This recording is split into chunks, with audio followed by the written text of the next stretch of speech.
Kalen DeBoer Show is brought to you by Coke Zero Sugar. Tackle game day with a great taste of Coke Zero Sugar. Is it the best Coke ever? Try and decide. Ford. The Ford F-150 helps make your game day traditions bigger and better, season after season.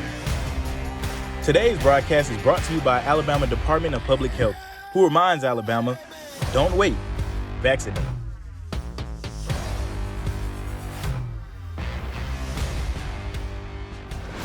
I know it's tough right now, but let me tell you something.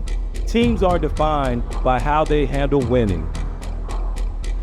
They're defined by how they rise after setbacks. This is where we lock in. This is where we focus, not on what's behind us, but on what's ahead. This is when we dig deep, trust in each other, and get back to the fundamentals. Don't look at the scoreboard or the past. We look at the man next to us, we execute, and we trust our preparation. Adversity is nothing new for us. It's just an opportunity to prove, once again, why we are Alabama.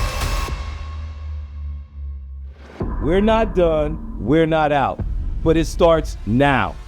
We lock in, and we handle our business one game at a time. Focus on the details, focus on the team, focus on winning. The Alabama way. Roll Tide.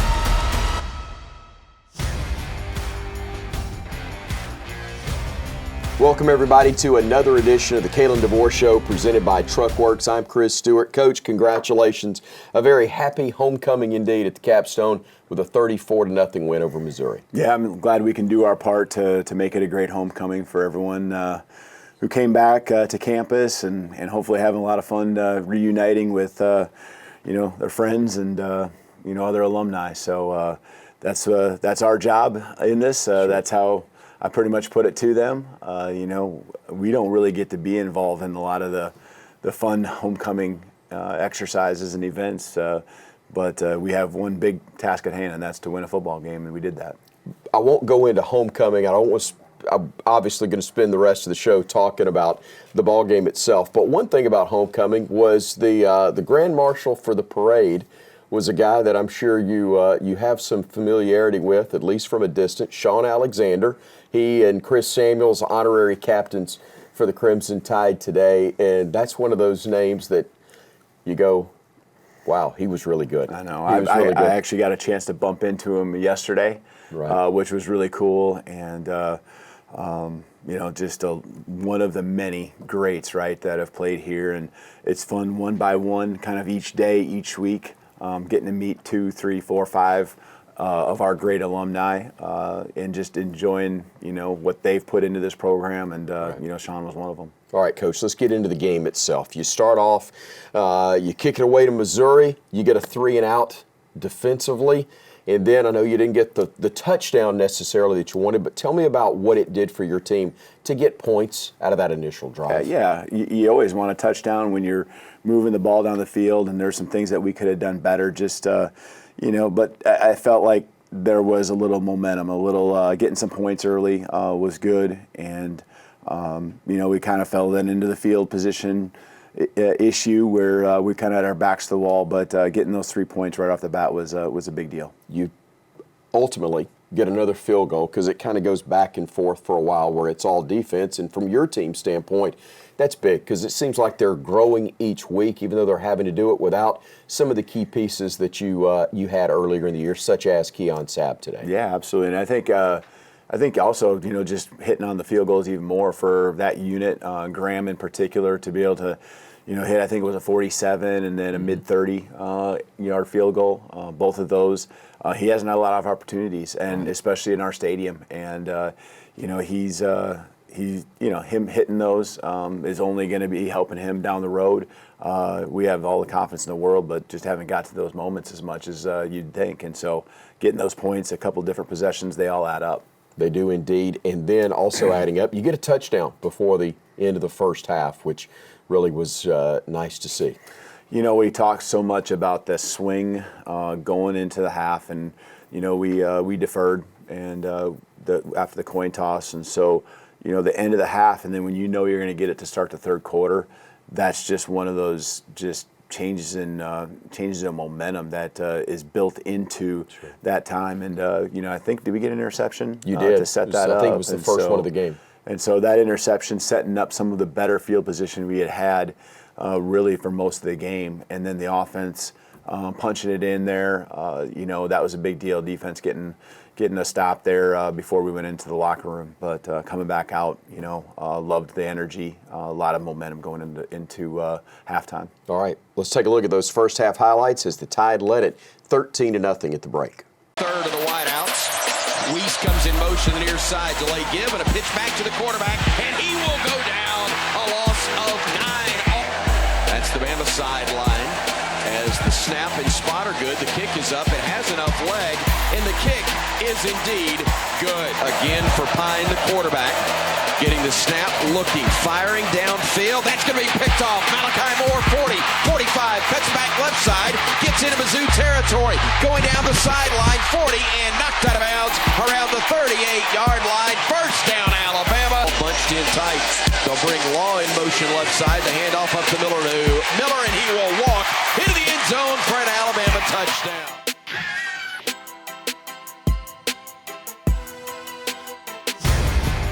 Coach, we talked about the touchdown going into the locker room to give you the 13-0 advantage and some momentum, knowing you're going to get the ball first to start the second half as well. But what type of adjustments were you looking to make in that locker room? Yeah, there's just things, there's certain schematic things that might be coming, and I think that's a lot of it. The defense obviously had done a nice job really holding the offense in check. But that there's plays off the plays, and knowing what they had done, I think that's where the defense's really mindset was at. Maybe cleaning up and just drawing up a couple of the looks so that everyone was on the exact same page. But really there wasn't nothing that we saw that we weren't really ready for. I think in the offensive side, it was just finishing drives. The one drive we finished on a short field, but knowing that, we had to create some explosives. You can't, even against any team in the SEC, but a Missouri defense, you have to create explosives. And we saw sooner or later, it's just hard to go the length of the field. And so finding a couple of those things, we got the ball up in the air a little bit, and Jay Mill used his feet, on that drive, if I remember right, to really set us up and get us across midfield. But those explosives were important because those are the chunk yardage plays that you need to help get you that momentum, help get you those touchdowns instead of field goals. We're going to show the second half highlights in a moment, Coach, but I look at final numbers. 486 yards of total offense looks like more of what you're accustomed to throughout your career, and for this team, that knowing what they're capable of, but 271 rushing yards had to be a sight for sore eyes. Yeah, that's great. And that just the rushing yards just helped take the pressure off of Jay Mill, the passing game. We still have room to be better in that area, be able to run it more by being in down and distances that are more favorable. There was a couple of run plays, if I remember right, that we had a holding, or one in particular that jumps out at me, that those holding calls or whatever the procedure penalties might be, they just keep us from being able to even run it more. And so there's still a lot of room to grow when it comes to the execution and how that can help us, explode even more than what we did today. All right, Coach, let's get into the second half highlights. Rowe from the pistol, play action. He'll keep it himself. He runs right into the back of a blocker, changes direction, gets to the 5, gets to the pylon, got in, touchdown, Alabama. What an improvisation there by Jalen Miller. Luther Burden, play action. Pine looking for Burden down the left side. It's going to be picked off. Bray Hubbard with the interception, and the Tide turns away the Tigers again. It's at 5. It's at 3 as he gets the snap. He'll hand it off. Miller trying to break a tackle, does. 10-5, 4-3, dives for the pylon. Touchdown, Alabama. Body bunch tight left side, one wide right. Straight handoff, and Justice lowers his hand, runs over a man, inside the 20, 15, 10-5, touchdown, Alabama. To a guy who can run the heck out of it as they hand it off this time to another guy who can run the heck out of it. That's going to be Justice Haynes getting inside the 30, inside the 20, and down to the 15. Under 5 seconds now. He was able to bring in the snap. The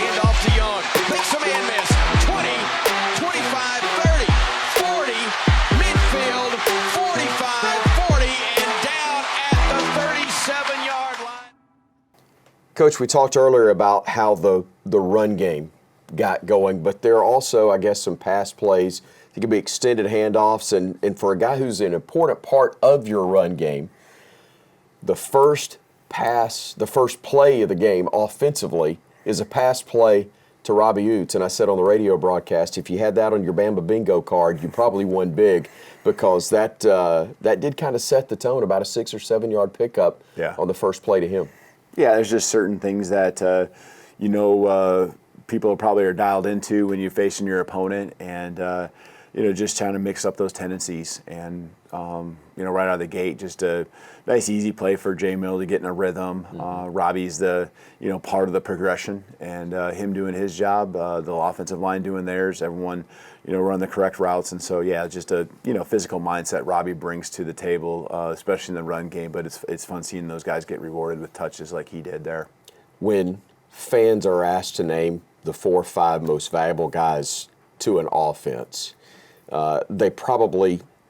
you could poll about 10 different ones, and very few are going to mention Robbie Oots. But I would imagine when you're looking at key pieces to accomplish what you want to accomplish, not just on the field, but also in the locker room, Robbie Oots is one of those guys. No doubt, because you see him on the plays. I mean, I can think of one a week ago where he was a lead blocker and just putting people on their back. And then there's also the special teams times, too, and he's a critical piece in some of the things, whether it's punt team and other areas of the special teams. And so he's a team player through and through. He's got a physicality about him. He just goes out there every day on the practice field looking to become a better player. He's a great person, and done a great job for us all year long. All right, Coach, we're going to go all access right now with Robbie Oots.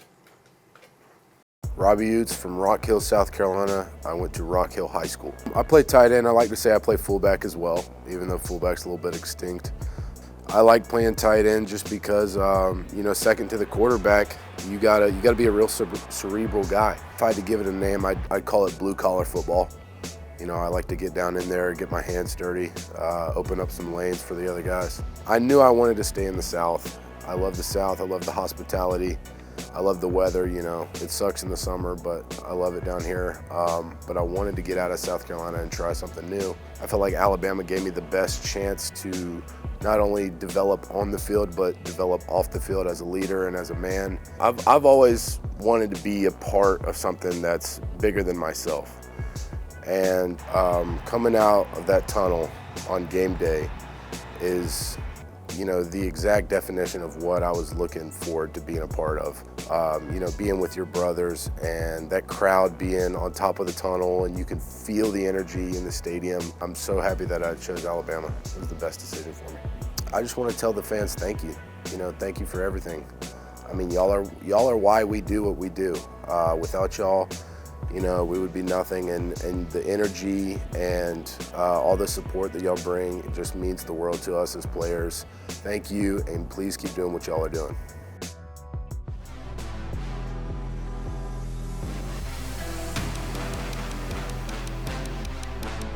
Welcome back, everybody, to the Kalen DeBoer Show presented by Truckworks. Coach, we love letting you talk about your coaching staff, and I think it's so impressive and speaks volumes about you that you have 2 men who had Division I coaching jobs, head coaching jobs, and they opted to walk away from those to become assistant coaches at Alabama, yes, but for you, and one of those, Mo Lindquist, who came from Buffalo. Yeah, Coach Mo he's an elite coach, and he's had stints in different levels, from the NFL to the SEC to being a head coach, as you mentioned. And what he's doing with a group of, for the most part, young, but you can definitely say all new guys, and it's not a big group. Just with the transition and stuff, he's got a few less guys to work with than what I know we'll have down the road. But he pours into those guys. Those guys Love the energy, the teaching that he brings to the table, and you can see the growth, of all of them every single day in practice. And then, they've made some big plays for us on Saturdays as well to put away games, continue to make the plays in the middle of a game. They're developing a mindset, and it starts with him.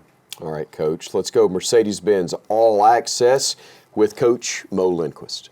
Maurice Linguist, grew up in Dallas, Texas. Went to Baylor University. Favorite moments at Baylor, I'd say probably the overtime win against Texas A&M. Big win, big rivalry win down in Texas. It was my sophomore year. Had a good time doing that. I think football chose me. I've always just remembered being a little kid and watching those Saturday morning games, like knowing that this is what I want to do. This is who I want to be. This is what I want to be a part of. My kids think I'm funny. That's probably my hidden talent. Everybody else knows. When you look at great defense, you see bodies flying around, you see great communication, you see guys with really great demeanor, with bent knees, that have that forward lean, that aggressive style of play, that have a mindset and an attitude, really a swagger about themselves. They have that edge, that chip on their shoulder, a healthy competitive chip on their shoulder. It's something that's a process, it takes time. I think we're off to a great start. I really like where we are. I think our guys are doing a phenomenal job, but we got to continue to put great days together and continue to stack days.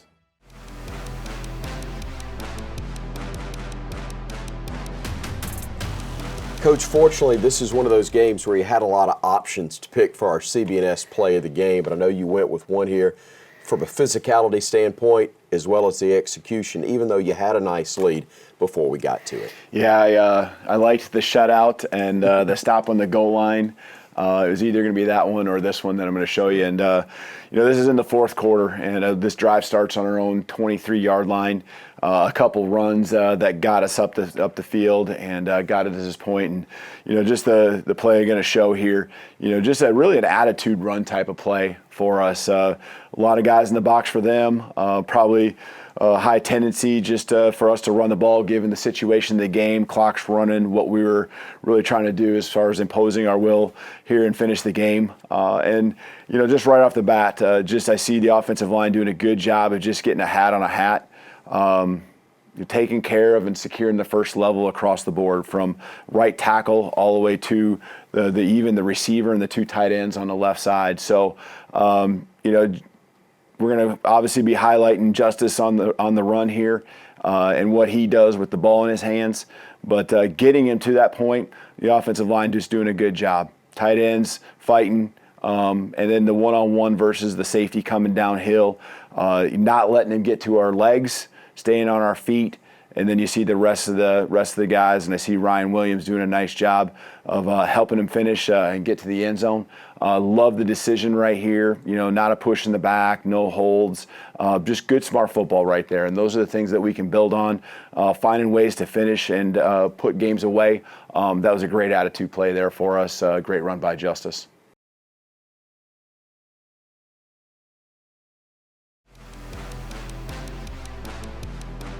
Back on the Kalen DeBoer Show presented by Truckworks, and we look at what's next, Coach. And thankfully for this team, I think right now what's next is nobody. It's a bye week, which you very badly need before you take on a really good LSU squad on the road. Yeah, and we've had one other bye week earlier, and that came off of a win, some areas where we could improve then, and we know we got some now. So the guys just at this point in the season, before we hit this home stretch, it's probably a good time. And, we're hitting November, and I've always felt and always said that the games you remember, the ones in November, and that we know we got some big ones. But I think where our guys' heads are at is in a good spot where all that matters is the next one. We focus on the next play, and that's the most important one. And the next game, that's the most important one. We aren't getting ahead of ourselves. We don't have that ability to do so. So really looking forward to this week, getting a day or two, and then getting back to work and flipping the week over and getting back to preparing for a game against LSU. 2 weeks away, we play the Tigers down in Baton Rouge. Coach, congratulations again on the win against Missouri, 34-0 in Tuscaloosa. Thanks for joining us here on the Kalen DeBoer Show, presented by Truckworks. The Kalen DeBoer Show is brought to you by Coke Zero Sugar. Tackle game day with a great taste of Coke Zero Sugar. Is it the best Coke ever? Try and decide. Ford, The Ford F-150 helps make your game day traditions bigger and better, season after season. Today's broadcast is brought to you by Alabama Department of Public Health, who reminds Alabama, don't wait, vaccinate.